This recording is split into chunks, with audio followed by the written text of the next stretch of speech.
if you look at, there's some economists who tried to come up with what tasks are automatable and therefore how many jobs are going to be automatable in the near future. There have also been some surveys asking people in those jobs, how automatable do you think your job is? And there's a huge disconnect between what the experts say and what the actual people who do that job will say.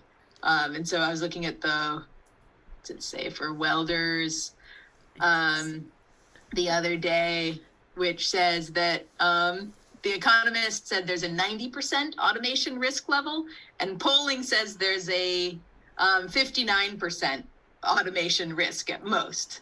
Yeah, that's a big schism.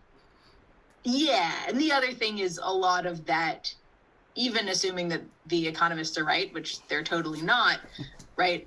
Those non-automatable jobs are going to be really highly concentrated in particular types of firms. And these are the firms that already haven't been able to automate for a wide variety of reasons. So it's, the people doing specialty military machinery or one-off. Here's a good example of this is a sheath that goes inside a gas turbine. That this one was welded by hand, but will soon be welded by a robot.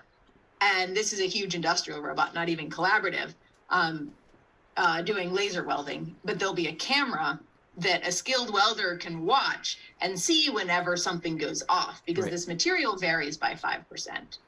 From one of these fancy cobalt something or other meshes to the next fancy mesh. If there's a slight difference in material, this thing needs to fit perfectly and seal and keep the gas inside a crazy turbine.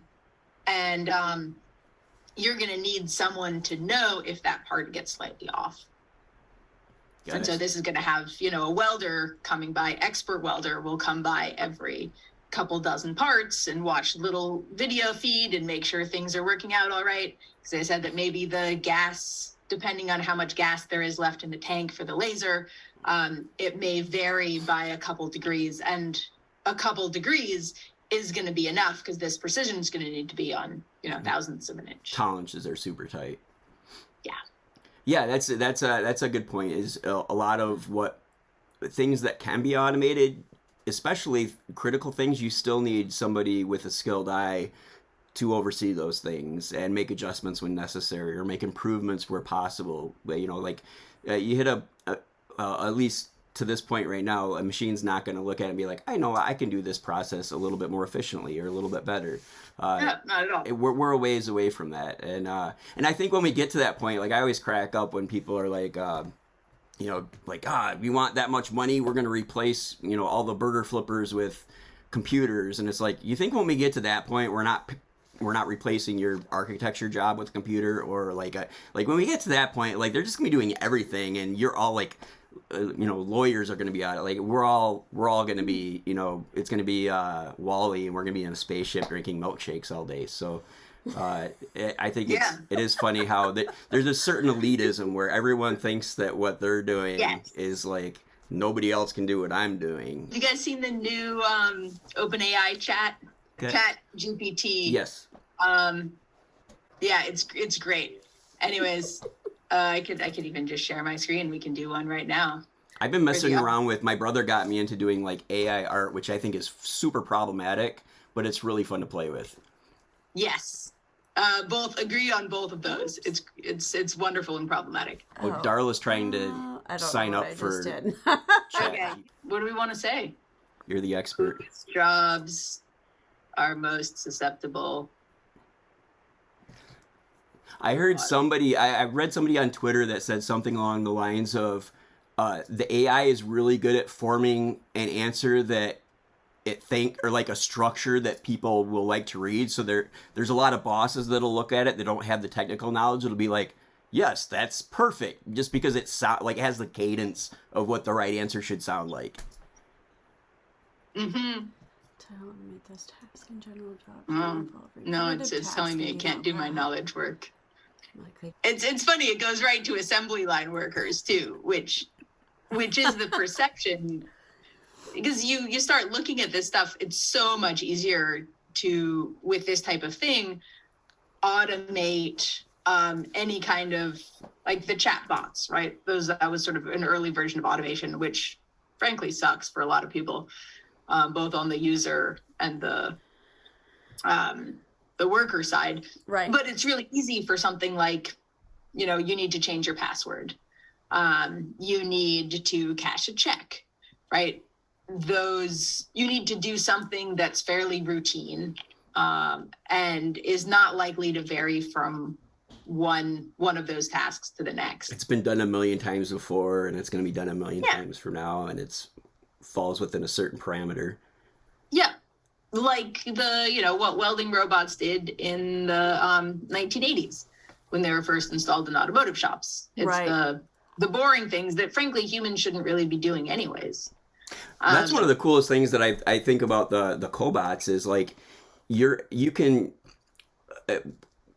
I think the last time we talked, I talked about maybe the future of manufacturing. We start getting into like cybernetics and implants and things along those lines. But this can kind of bridge that gap where I know people that have become, they adapt. Like I have friends, one friend in particular who's a quadriplegic, and he still taught himself how to TIG weld. But if you have a cobot, all of a sudden you've got this full range of movement available to you. You've got an arm that it's almost like a third hand that you can use that becomes an extension of what you're doing. And that's one of the things that I loved when we were at FabTech, and James was showing us the cobot in Miller's booth, and it was just like it can be an extension of you. It's not going to necessarily, at least at this point and imminently, it's not replacing you. It's enhancing what you can do. And a lot of that is like, I've had 4 major arm surgeries. So all of a sudden I have something that can take, it's almost like Tony Stark with his, Jarvis,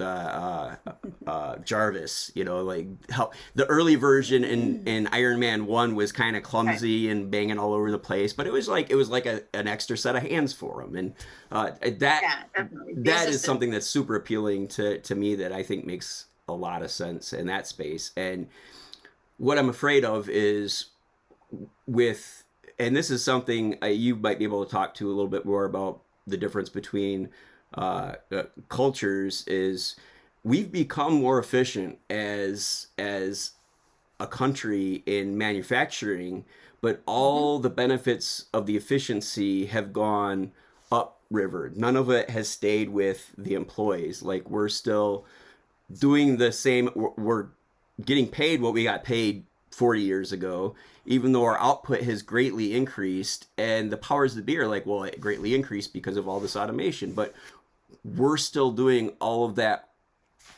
I don't know. There seems to be this, like, there's this disconnect between efficiency and compensation, I guess. And yes. that's my fear, is that we're going to become even more efficient, but we're still going to be, fighting for scraps of the table. Mm-hmm. Yeah, it's a big question about the question of who owns the means of production, right? That Marx and Engels asked back in the day. And the answer to that, you don't need there are also some robot nerds who will talk about the term like fully automated luxury communism, where I love that term. I've not heard that. So that's basically machine Marxism. Karl Marx doesn't get into any details, but that's what he's describing as the outcome, which of course you end up with a lot of dictators along the way, and therefore everywhere. You'll end up with the same types of concentration of capital. Right.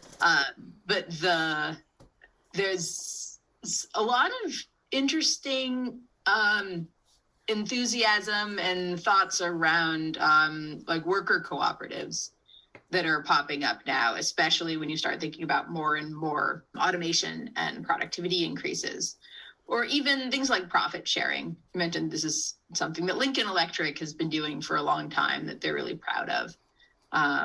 And even some firms that we talk to will say, sure, we'll bring in a robot, but people get worried about it. We already have profit sharing in place. And so And of course, they're probably being forced to do this because the labor market right now is all of these workers coming out of COVID and realizing, wait, how come the government could pay us more when we were just sitting on our butts all day than my actual job? Right. And people took that as, well, why are you getting all this money for doing nothing? It's like, well, how can they afford, like, it just shows that we were getting way underpaid before. Like, way underpaid. Yeah. Well, you're making more money sitting at home. That says more about the job you had that was paying than it does about the money that you're getting right now to sit at home. Like, totally. Yeah, I totally. And that's one of the things, and I don't know, I mean, I don't necessarily think that capitalism is evil, but it's almost inevitable. Yet, like, there was, when I was out working out in Utah, there was a grocery store out there called Winco, and it was employee owned. Like, I don't know how that exactly worked, but it felt better shopping there. Like, it felt better going there, you know, like, you have a vested interest. And I know, like, here, the big three, when the companies are making money, the employees are getting big profit sharing checks. That's a union negotiated thing, and that's not widespread in the country. And it feels like if anything was going to change, if anything was going to improve, it would be happening right now. Yet I don't know if we see that. But like it seems like right now and this is another, like, I'm not smart enough to synthesize all this, but 5 months ago we kept, everyone was saying we don't have enough workers, we can't find anybody to work. And fast forward to today, and it's like another 5,000 people got laid off from this company, and people are, it's this force. And somebody recently even said that, like, our economy is based on people being poor. Like, we need poor people to make this work, and it's really frustrating because right now is the time where it feels like we should be making the biggest push towards ethical economics, and it feels like we're going the other direction. Yeah. I think there's there's so many challenges with changing. I think I am tentatively optimistic about stuff, having gone to talk to a bunch of manufacturers, because frankly, they can't get good people unless they pay them more. Right. And you look at the turnover of workers leaving their firms is 4 times higher in the US for manufacturing than it is in Germany. Yeah. And it, if firms can keep people, that really makes sense to their bottom line as well. And there's nothing about, like, what is capitalism? It's like free market systems, right? There's nothing about a free market system that diminishes the ability of that free market to negotiate if workers are being paid what they're actually owed. And if, you can say that unions might come in and, disrupt, make people be paid more or whatever.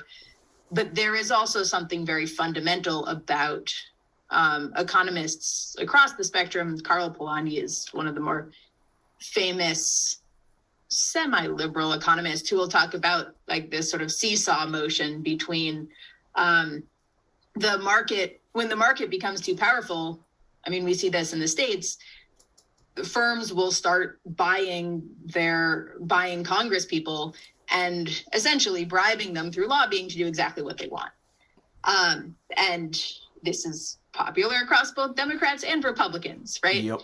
You've got everyone sort of falls into the pocket of these really big businesses, which end up wielding a lot of power, which is actually destroying the market in a lot of ways. And so there's talk about, Polanyi has this sort of seesaw motion where the market starts eating everybody, and then people turn towards, like, oh crap, we need the government to come save us. And so he was writing this in the context of the rise of the Nazis in Germany, where his view was, following this economic crisis, you ended up having people running towards, like, a much stronger government system, and really voting in, like, favoring this authoritarian view of diminishing free speech, and in order to control the market.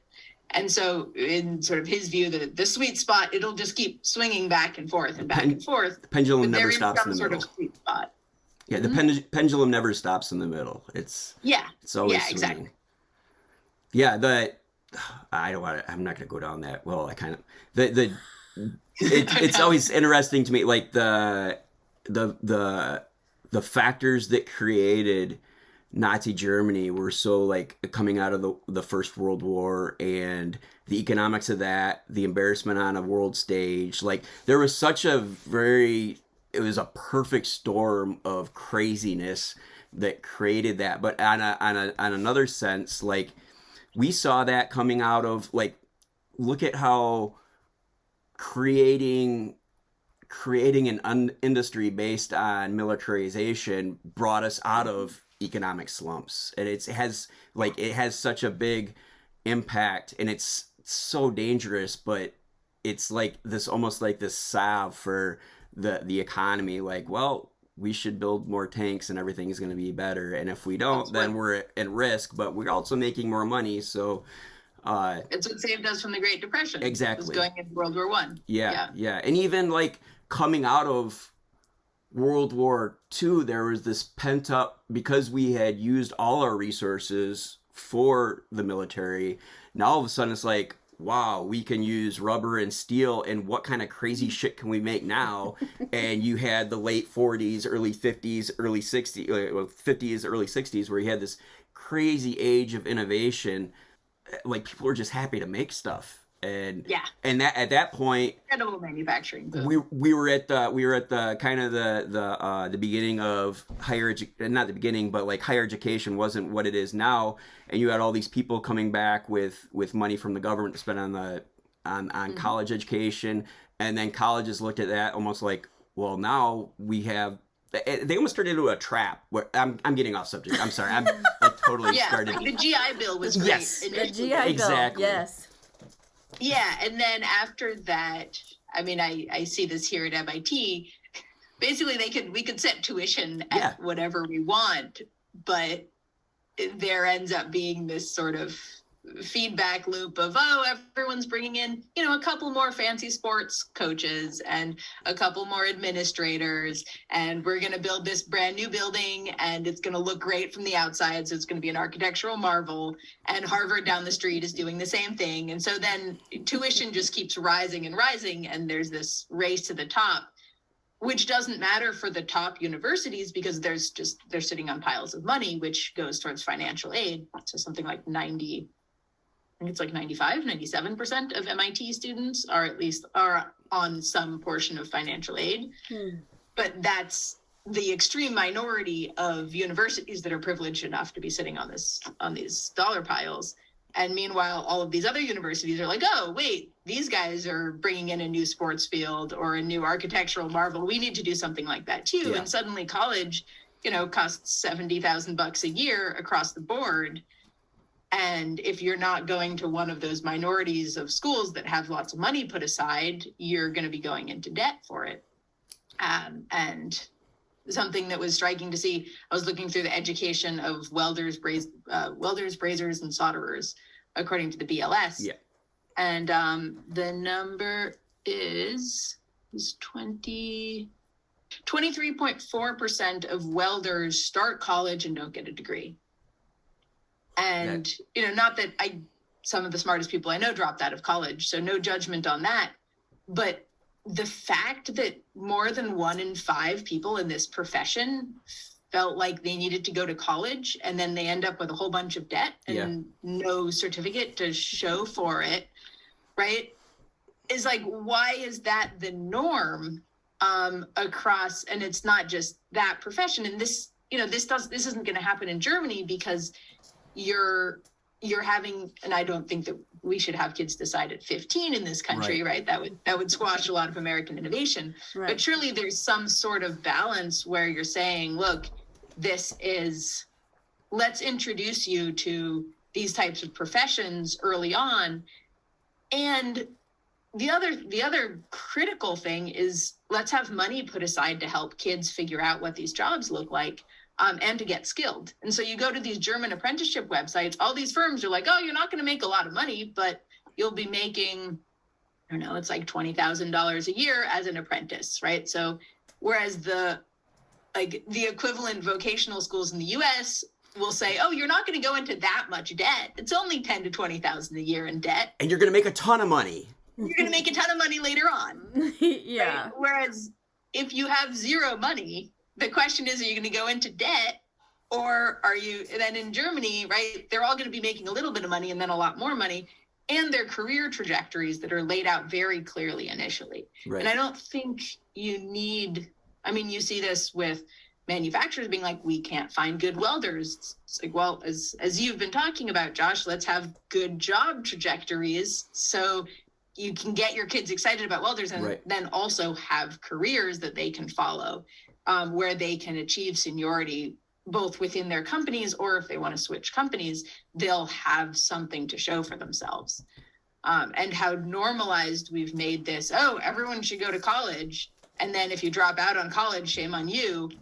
And that's like 1 in 5 welders, and probably I haven't looked at other skilled trades people. And there's a mental toll too, because you feel like, well, crap, everyone else is doing this and I either couldn't do it, whether it's your mind wasn't in the right place or financially or time wise or whatever. And it's like, well, crap. And there's almost like this scarlet letter. And one of the things that for us is super important, and maybe this is where we can bridge the gap, is trying to get like middle school, specifically middle school kids, and then going into junior high, going into high school, at least acclimated with the types of skilled trades jobs that are out there.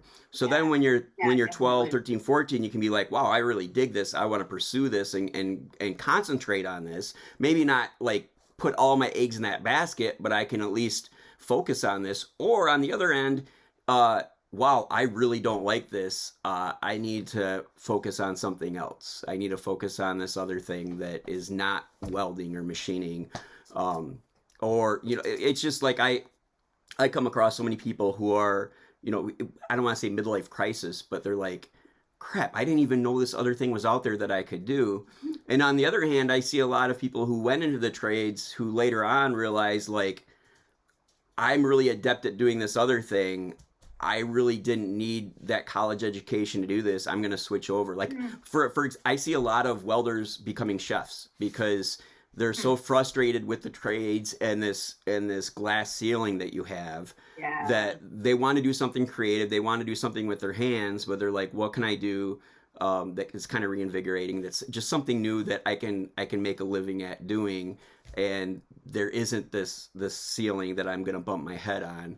And I don't know why. And I say chefs just because I know like 4 or 5 people who have done that, but it's a lot of different creative careers that people go into. And I don't know, it goes both ways. Like there's people who probably are stuck in a cubicle who wish that they would have been exposed to welding. And then there's a lot of welders who probably wish they would have been exposed to some other type of work early on. We just don't do this. We give this like this blanket, bland, you know, everyone has to fit in a round hole, whether you're a square peg or a triangle or whatever.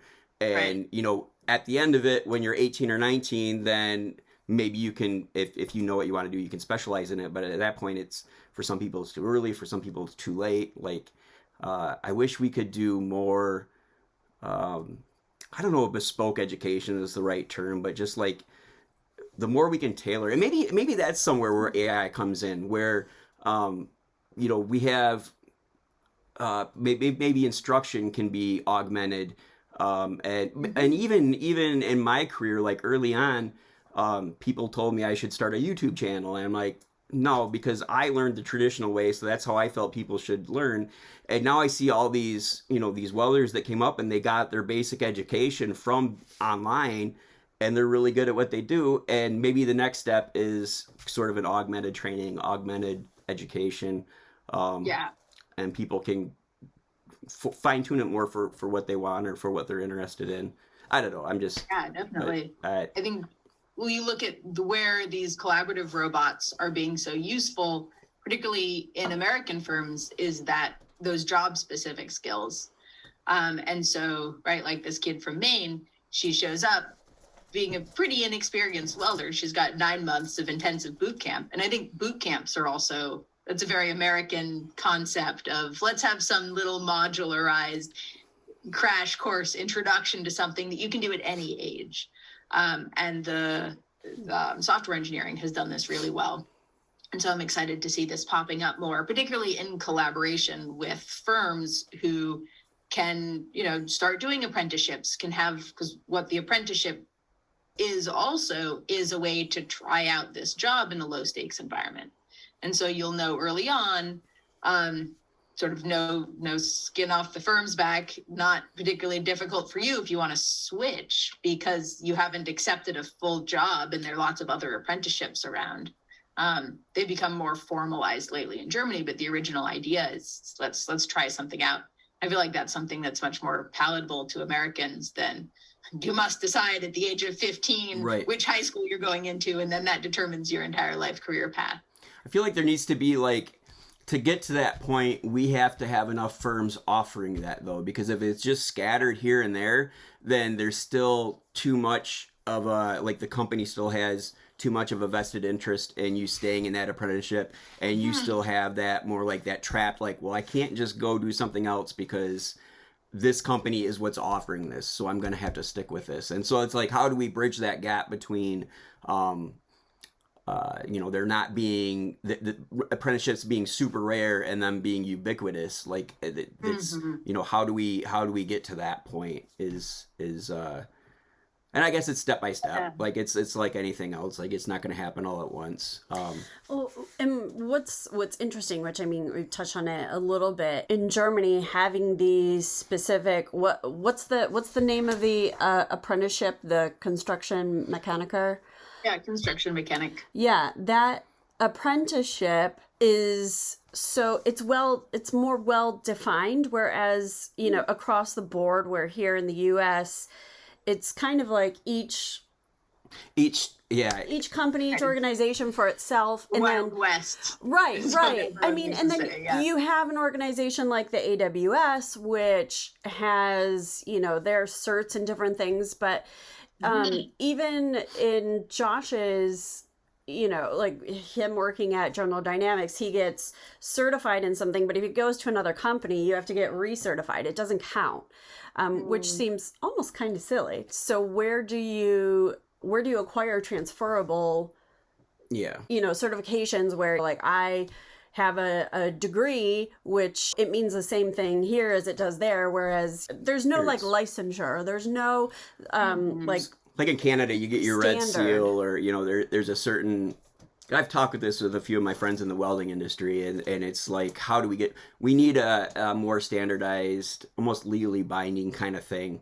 I'm not going to get into my feelings on the AWS at the moment, but they're one organization that they're not, there's no legally binding, there's nothing saying that, and part of the thing is we have for every operation you need a new welding procedure. So if that's one of the reasons where if I get certified in a certain type of welding, if I go, I might have a 6G pipe welding cert, but if I go to work in an oil field, because it's so critical, a lot of times they're going to have you certify, depending on what it is. You might have to certify every day. You might have to certify just when you show up.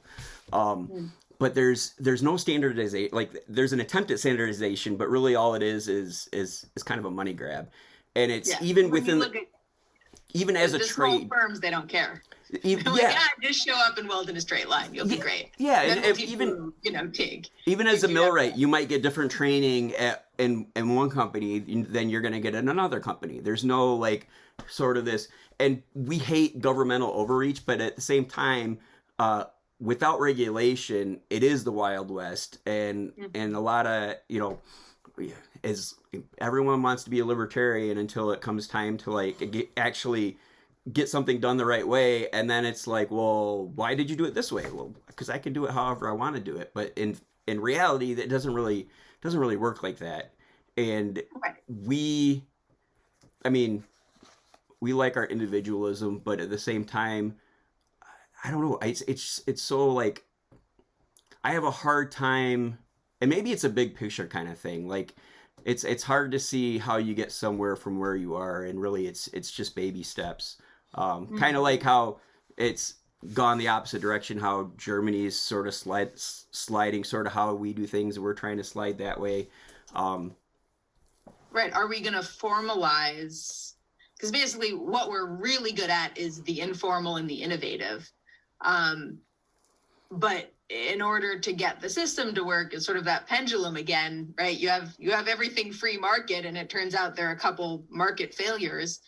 How are you going to patch up those gaps? So we have all these different standards. Like we have ASME, we have AWS, we have MilSpec, we have, all these different, and then industries like to think that they know best, or that how they do something is how it should be done. So they create their own set of standards. And totally. It's no different from, right. I got a new laptop the other year, and this is a USB-C. Yep. The reason it's a USB-C is because I'm pretty sure it was the European Union which said there's too many different types of smartphone chargers out there.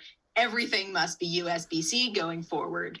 And what happens is companies don't want to make a separate thing for Europe as for the US, as for South America or whatever. And so I think it took them a really long time to settle on USB-C, but eventually that standard sort of trickles down. And now, I have an Apple, my lab mate has a PC, we can share this charger for the first time ever. Which is amazing. It makes so much sense, and I understand why they didn't do it, but it's like this line between freedom and practicality, really, like economy of scale. I don't know. There's just, again, companies want to do things a certain way because then they can sell more chargers, or they can sell more of this, or like you're forced into using their product.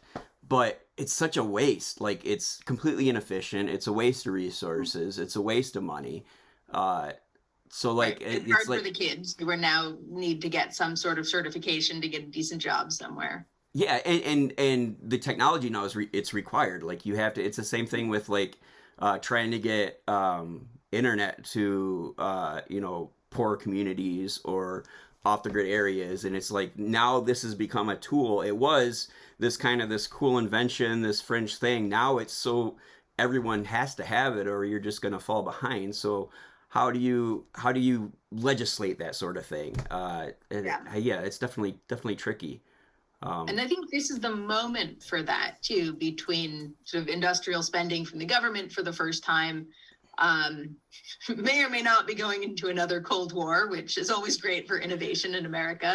Yeah. But so at the same exciting. time, there's this labor crisis, and people are realizing, you don't want to work for crappy pay. I'm not sure how long this will continue, because at some point people will need jobs. But one of the longer term things that we've done, even starting like 10, 15 years ago, is starting to restrict lower skill immigration.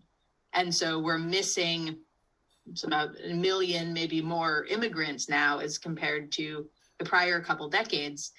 And particularly folks in Massachusetts will say, oh, we just can't get these cheap immigrants anymore who are willing to work really hard and send their money back to their kids in Laos or Mexico or Eastern Europe or wherever.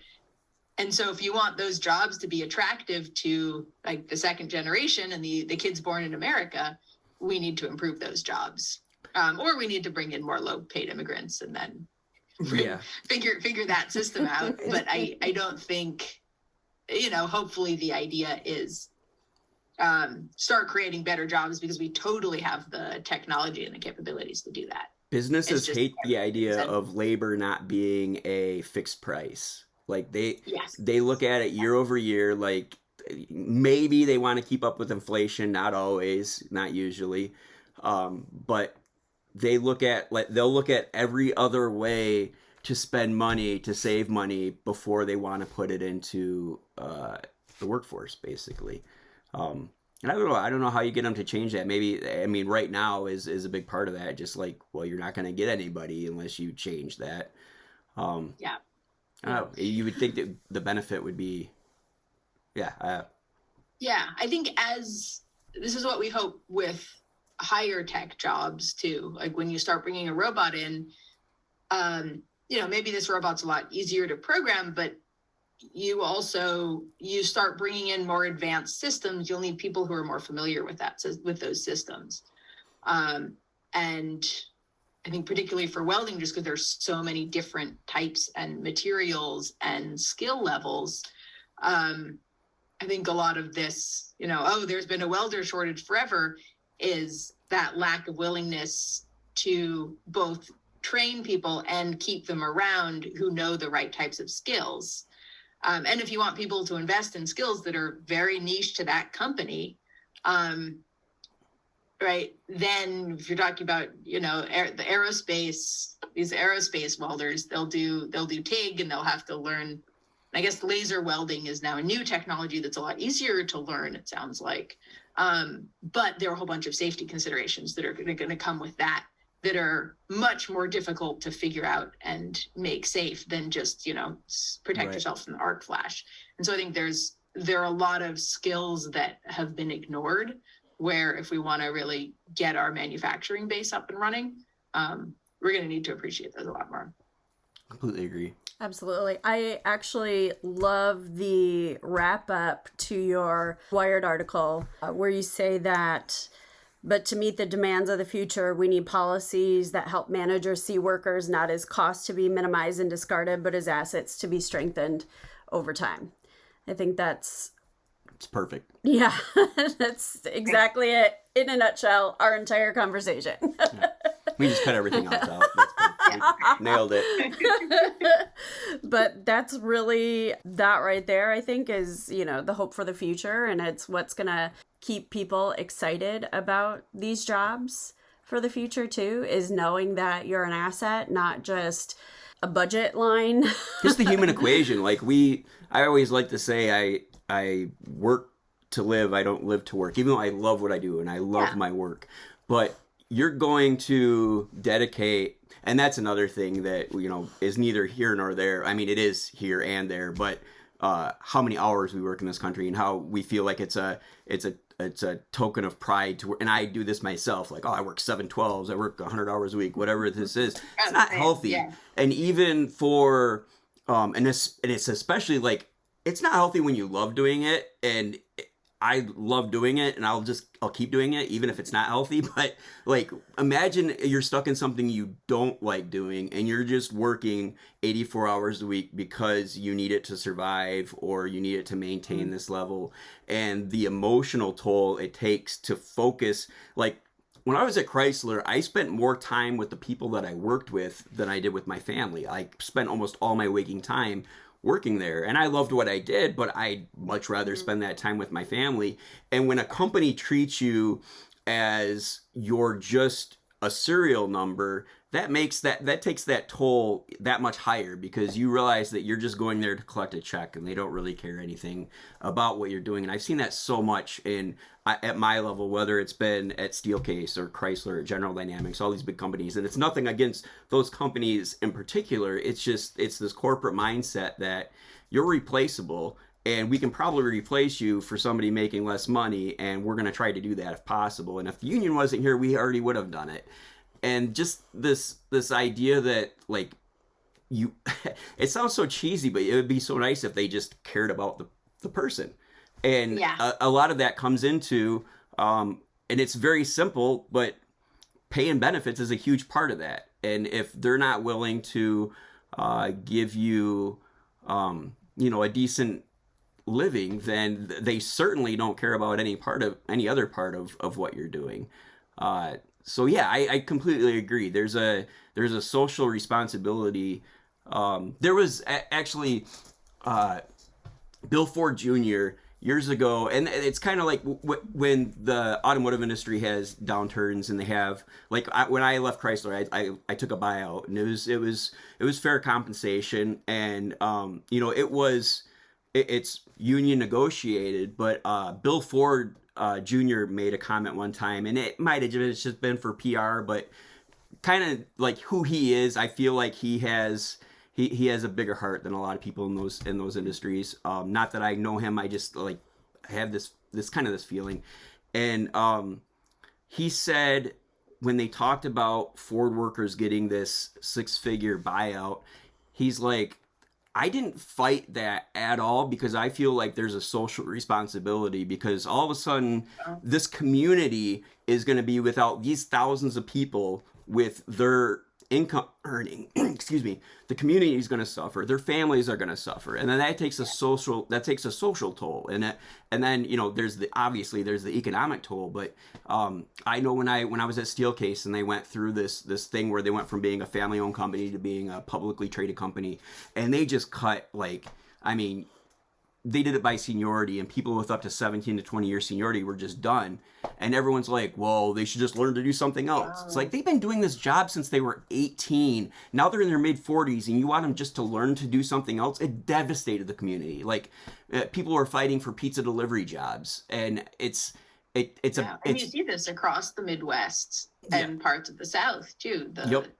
Toledo, Cleveland, all those areas in Ohio, Pittsburgh, all these manufacturing hubs have dealt with the same thing. I mean, look at the steel industry in Pennsylvania, or they stole their pensions, and people aren't recovering from that. And these towns that were once thriving communities, what was the movie, was it Into the Fire, or it was Christian Bale and Casey Affleck. It was basically, this town was just devastated because the mills cut way back, and so people were just fighting each other for jobs, and then literally they turned to crime, and they turned to fight clubs and things like that, just because there was nothing. And then the drug use escalates. I see a lot of manufacturing workers got caught up because they're literally giving their body, they're giving their health to this industry, and then they break down. And so then you go into these communities, and they're not becoming drug addicts because they just want to do drugs.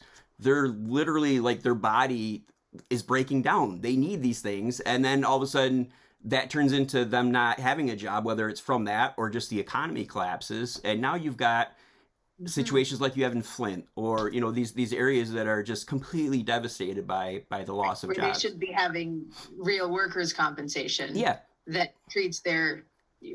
And so many, we look at it like, oh, that's a handout, or that's that. The Sacklers making lots of money on getting people addicted and formulating the most addictive opioids.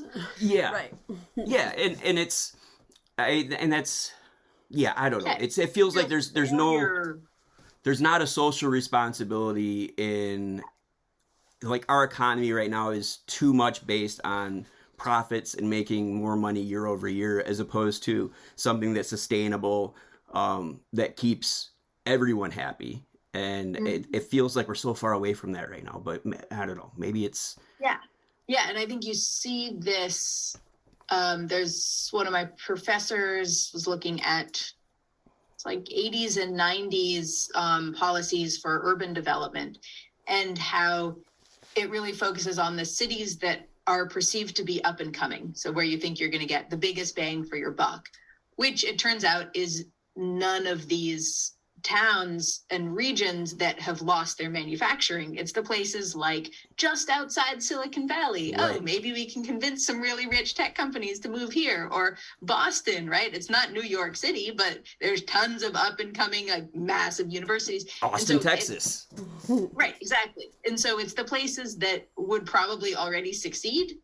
And I think we do this in our educational system as well. There's so much more federal money going towards public universities rather than to the trade schools and the 70-ish, 60 to 70% of Americans who don't go on to who don't get 4-year degrees.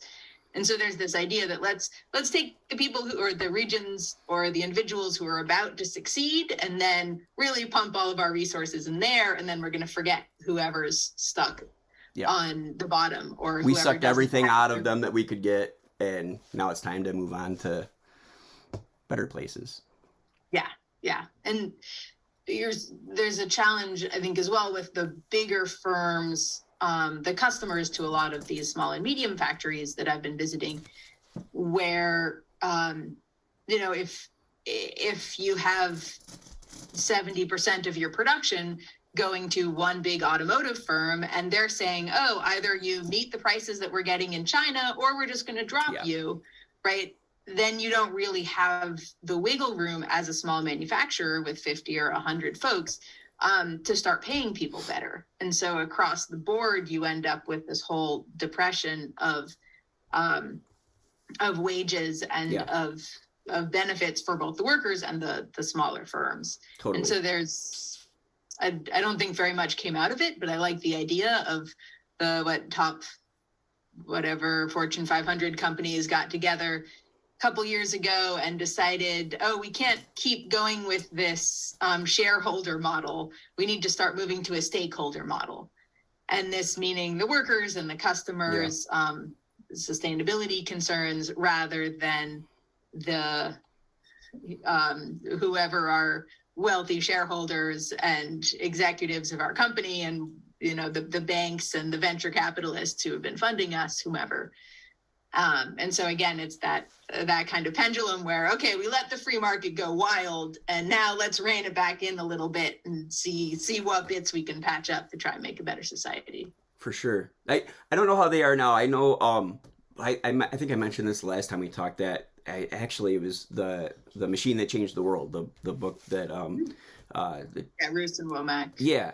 And one of the things that one of the things that they talked about was, like, here, when the automotive industry dipped, we all asked the suppliers to take it on the chin, and then they asked their, like, so you go from tier 1 telling tier 2 to take you down the chin, they tell tier 3 to suck it or get better. And whereas in the Japanese system, it was very much a symbiotic relationship with the suppliers. I don't know if that's still the case, but I thought that was interesting when I read that, because then, and it's similar to the German model as well. Yeah, and it makes a lot. I mean, to me, it makes more sense from like an ethical, economical system to share.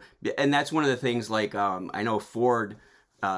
Back in the day, he tried to, sort of like subvert the invisible hand of the economy by making everything himself. But what he found out was when the economy collapsed, he was stuck with everything. So then they tried to spread it all out.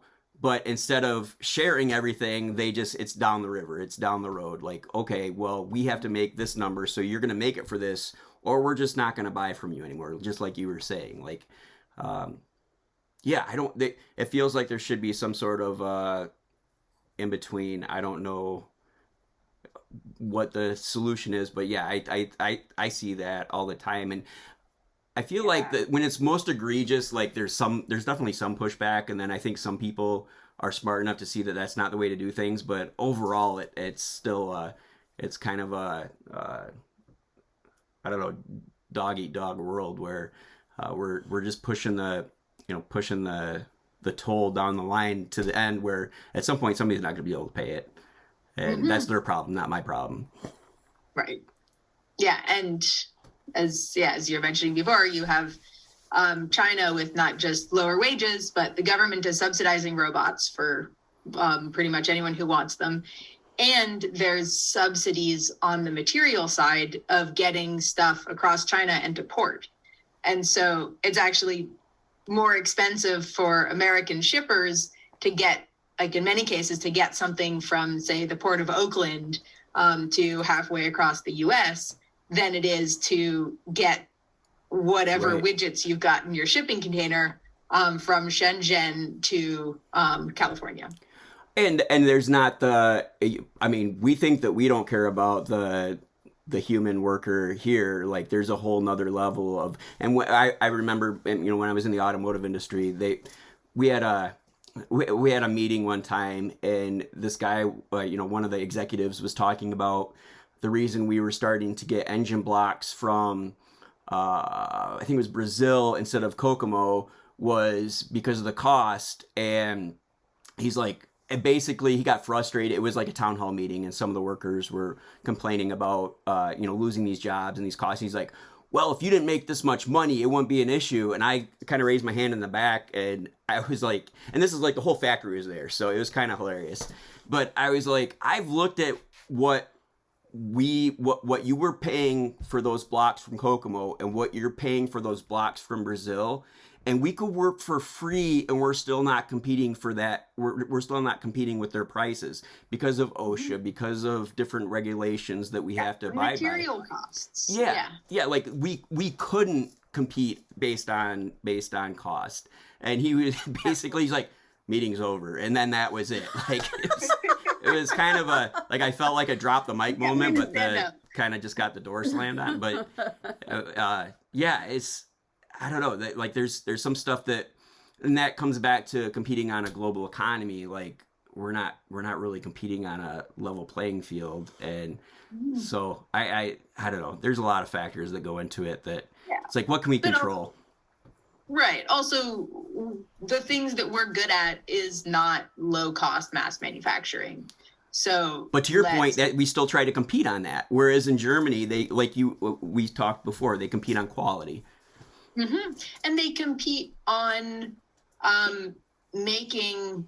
There's a lot more original equipment manufacturers, which are these small and medium firms, right? The hot dog smoker machine, and I think part of the message is probably getting it out to innovators. We come up with new ideas all the time across America. Let's bring the story home that you actually there are firms locally who can make that stuff that we want. And that you don't need to go abroad to start having your stuff made. Yeah. I think that since who cares if we're making silicon chips or potato chips back in the 90s, I think there's a real, hopefully starting to get more recognition that actually it does matter a lot. And when we have ideas, we can start having those be made here. Just as a country as a whole, there's an importance to be able to create things and innovate things and build things yourself, and then you can control the environment that your people live in, that work in, and you can create a higher level of living for the people. With I'm not a nationalist by any means, but I do think that there's something critical about being able to build your own stuff. It's important. And that's how you innovate too. You can't come up with new ideas if you don't know how to build them. Yeah, and you can't make it scale if you don't know how to build them at scale. There was a separation as we did this huge offshoring push. There becomes this disconnect between the people. When we look at, did you watch the documentary on the Boeing Supermax disaster? Oh no, I followed it closely though. Oh, it was. I still don't this guy gets paid $70 million to kill 350 people and lay off thousands of workers, and then he gets paid $68 million or whatever it is to just walk away. That's a whole nother. But one of the things that they consciously did was when was it Douglas MacArthur? Well, I can't think of when one of the big aircraft manufacturers bought Boeing. They physically separated the engineers from the manufacturing. So they moved engineering from Seattle to Chicago so they couldn't have their hands on the process and slow it down. And I think that that's happened on a larger scale with a lot of our manufacturing, where we're really good at engineering and designing things and then sending it off to wherever, and it comes back, and we have a million of these things come back before we realize, well, we could have fixed this, or we could have made this better, we could have done this better. And I think that's an argument for reshoring, is just the economics of having something, physically looking at it and being like, okay, that's cool, that works. Totally. But there's also the like you said, to be able to innovate at a pace that matters, you have to be able to make the things right, where you are. But that documentary, I can't remember what the name of the documentary is, but it's fascinating. I just found it. Infuriating too. 1 mile at a time. Is that it? Is that it? What did you say? It's 1 mile at a time. I don't know if that's it or not. Is that it? I just don't remember the name. Let's see here.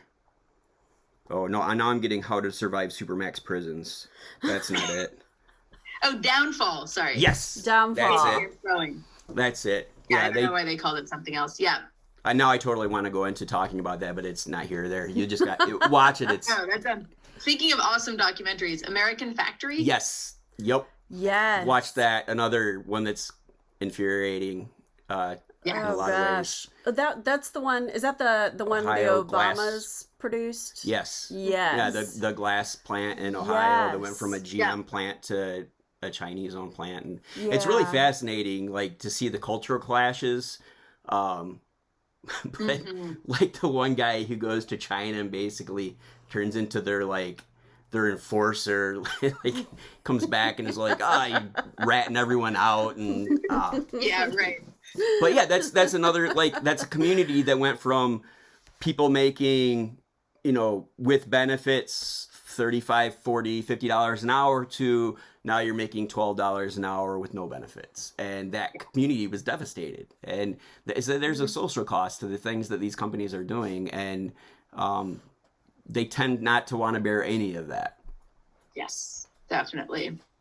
Yeah, and speaking of benefits, another big difference in Germany is there's subsidized healthcare that's actually good. That traps me where I'm at. Like with her, we both have medical issues that, like, she's on one medication that if we had to pay out of pocket, it would be $270,000 a year. Like that's wow. I can't leave my Canada. What's that? It would probably be affordable in Canada. It's possible. But I can't leave my job. Like, even if I wanted to go out and start my own business, like, I just can't. I can't afford to do that. That's a cost. And then you have all these people, like, our system is set up to trap people. I mean, one of the reasons that GM had to be bailed out was because they were the largest private healthcare provider in the world at the time in 2008, 2009, when the collapse happened. So can you imagine if they went bankrupt, all of a sudden you've got, however many people who have no health benefits, have no, nothing. That's insane. So at that point, it was like, well, the kind of the too big to fail moniker, but literally, if that would have failed, like everything down the line, like that just, it would have had devastating consequences. And it's all because, and I don't know what the solution is, because like government healthcare is kind of sketchy too, but at the same time, like what we're doing right now is not good either. So it only works for these big firms. Yeah, exactly. And the small firms. So just looking at a survey, like 3/4 of small Ohio manufacturers were saying that they're concerned about rising healthcare costs. Yeah. Right, because suddenly that makes workers much more expensive. And if you go by the saying, you want to increase the cost of the things you don't want. Right? We want, carbon taxes. You don't want to increase the cost of workers because you want more workers. Yeah. And so this is essentially an additional tax on workers. And a lot of it, from the little I understand about healthcare, is that it's not so much a free market as just letting these healthcare providers charge whatever they want for necessary medications. I remember seeing there's no market, right? Because everyone's got exclusive IP rights, so they can just charge whatever they want, and they have a monopoly on it, and there's no one around to provide competition or tell them that's not okay. Yeah, there's a great podcast. Oh, what's it called? But it's basically it's Swindled. Swindled is the name of the podcast, and their dive into Johnson & Johnson is just like, wait, what? They spent how many billions of dollars on lawsuits just so they could, like, they'll freely pay these lawsuits because in between these lawsuits they're making hundreds of billions of dollars, and it's at the expense of our health, basically. That's another topic, but it's all intertwined. It's a cost. It's a cost of doing business, and I know when I was at Chrysler, and every 4 years the UAW contract would come up, and management and the media would try to, well, they make this much money because of their benefits, and like we're the bad people for wanting healthcare and for wanting these things, and and then the people that don't have those things are hyper jealous of it, so they're like, I don't get it, so you shouldn't deserve it, and it becomes this like, we just keep trying to drag each other down instead of trying to pull each other up, and it can be rather frustrating. Yeah, and I'm sure there are solutions. I don't know enough about healthcare to propose anything. Right. At least lowering the costs of services. It's a little outside of my area of expertise as well, so I probably stop talking about it. But it's again, pitting sort of the smaller businesses and the workers against these big guys who set up the system in their favor. Very much so. Absolutely. To the detriment of both American workers and American manufacturing across the board. Yeah. Absolutely. I feel like we could talk to Anna forever. Yeah, we should probably. Probably get dinner or something. Yeah, I'm imagining that I love talking to you. We could keep going forever. This is definitely going to be a two-parter. I appreciate your support so much, because it's really easy to talk inside of this kind of this, it's not even really an echo chamber, but it's this little niche area. And it meant the world to me that you reached out, and I was like, okay, I'm not just talking into the wind, and this is making sense to somebody. Like it's not just all in my head, which I was pretty sure it wasn't. But at some point you're like, well, everyone's telling you're an idiot. Maybe you are. I don't know. So it's definitely much appreciated on my end. Yeah, because we've been, my professors have been saying this since the, at least the early 80s, that you can't talk about a skills shortage if you're not paying people enough. And there are clearly a lot of problems that just aren't, finally, I think now we're starting to see some discussions post-COVID. Yeah, absolutely. But it's so cool to see this, and I'm a big fan of both your work and the Fabricator in general. Thank you so much. It's a great source for like what the industry is thinking about and what the debates are actually on the ground. Absolutely. Yeah. We're so high up. We're just, hanging out here with our really fancy robots, which won't be put into production for another couple decades. It's still super cool that you're like boots on the ground, getting into factories, like talking to people, and not just in the US, but across the world. That's a really unique perspective that not a lot of people have. And that's super cool. I really appreciate what you do and seeing that kind of work. It's fun to have our worlds collide.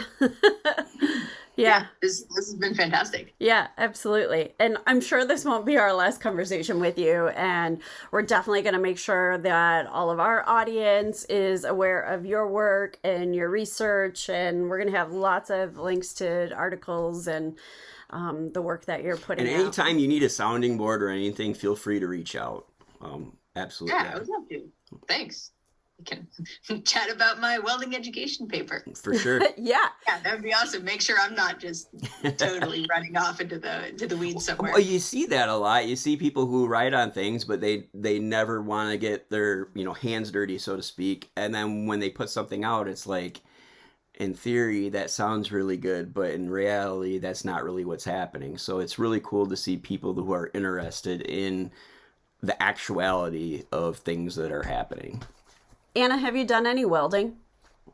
I have done a little bit of welding. You should come do a welding workshop. I was going to say, if you are in the Detroit area, or like if you go to like Toledo or something, we're only about 40 minutes from Toledo. So, oh, awesome. Yeah, it would be a lot of fun to have you come up, and we'll I would love to throw on some hoods and do some welding. We don't have any crazy laser welders or anything, but...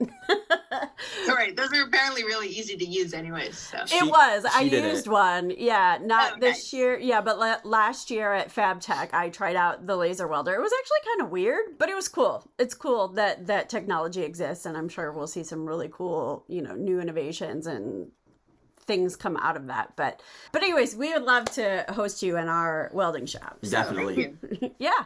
And likewise, if you're ever in the Boston area, we need to make that trip for sure. So. Oh, fantastic. Yeah, let me know. I'll show you around the robot labs and stuff. Oh, yeah. That would be amazing. Hey, we have a guest room. Awesome. Really? Yeah, the bed's a little small for 2 people, but it's whatever. It's not infeasible.